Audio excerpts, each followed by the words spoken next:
Russia కస్క్లోని సరఫరా మార్గాలను Ukraine సైన్యం వరుసగా ధ్వంసం చేస్తుంది. ఇటీవల సైన్ నదిపై వారధిని ధ్వంసం చేసిన కీవ్ తాజాగా మరో ప్రధాన వంతెనలోని కొంత భాగాన్ని కూల్చింది.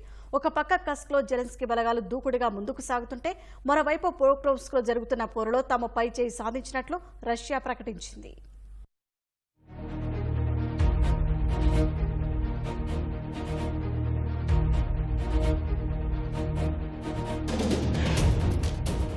రష్యా కస్క్ ప్రాంతం లోపలికి చొచ్చుకెళ్లిన ఉక్రెయిన్ బలగాలు వరుసగా రష్యా సరఫరా మార్గాలను ధ్వంసం చేస్తున్నాయి. ఇటీవలే సెయిన్ నదిపై బ్రిడ్జిను కూల్చిన ఉక్రెయిన్ సైన్యం తాజాగా మరో ప్రధాన వంతెనను ధ్వంసం చేసింది. దీనికి సంబంధించిన దృశ్యాలను కీవ్ విడుదల చేసింది. సైనిక సామాగ్రి బలగాల తరలింపులో ఈ వంతెన ప్రధాన పాత్ర పోషిస్తుందని సమాచారం. ఈ బ్రిడ్జ్ జవనో గ్రామంలో ఉన్నట్లు తెలుస్తోంది. కస్క్లోకి జెలెన్స్కీ సేనల చొరబాటు జరిగిన 2 వారాల్లోనే అక్కడ కీలకమైన 2 వంతెనలను ఉక్రెయిన్ ధ్వంసం చేసింది. తమ రాజధాని కీవ్ ప్రాంతంపై రష్యా ప్రయోగించిన 14 డ్రోన్లను నేలకూల్చినట్లు ఉక్రెయిన్ వైమానిక దళం తెలిపింది. కస్క్లోని వంతెనలు ధ్వంసం చేసినప్పటికీ రష్యా సైన్యం తాత్కాలిక బ్రిడ్జిలు, చిన్న చిన్న వంతెనల ద్వారా సరఫరా కొనసాగించే అవకాశమున్నట్లు విశ్లేషకులు అభిప్రాయపడుతున్నారు.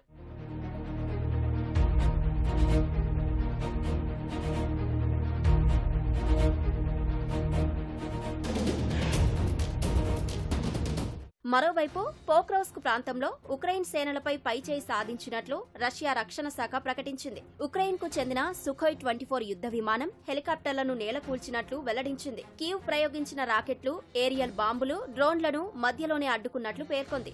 జెలెన్స్కీ సేనల ఎలక్ట్రానిక్ వార్ఫేర్ కేంద్రం, రాడార్ కేంద్రం, గగనతల రక్షణ వ్యవస్థలే లక్ష్యంగా దాడులు చేసినట్లు రష్యా తెలిపింది. సుమి ప్రాంతంలో ఉక్రెయిన్ మిలిటరీ ట్రక్కుపై రష్యా డ్రోన్ దాడి చేయడంతో ఆ వాహనం మంటల్లో దగ్ధమైంది. రష్యా నేల కూల్చిన ఓ డ్రోన్ వారికే చేటు చేసింది. ఆ డ్రోన్ శిథిలాలు రస్టావ్లోని ఇంధన నిల్వ కేంద్రంపై పడి భారీగా మంటలు చెలరేగాయి. ఆ ప్రమాదంలో ఎటువంటి ప్రాణ నష్టం జరగలేదని స్థానిక గవర్నర్ చెప్పారు. ఘటనా స్థలికి చేరుకున్న అగ్నిమాపక సిబ్బంది మంటలను అదుపు చేశారు.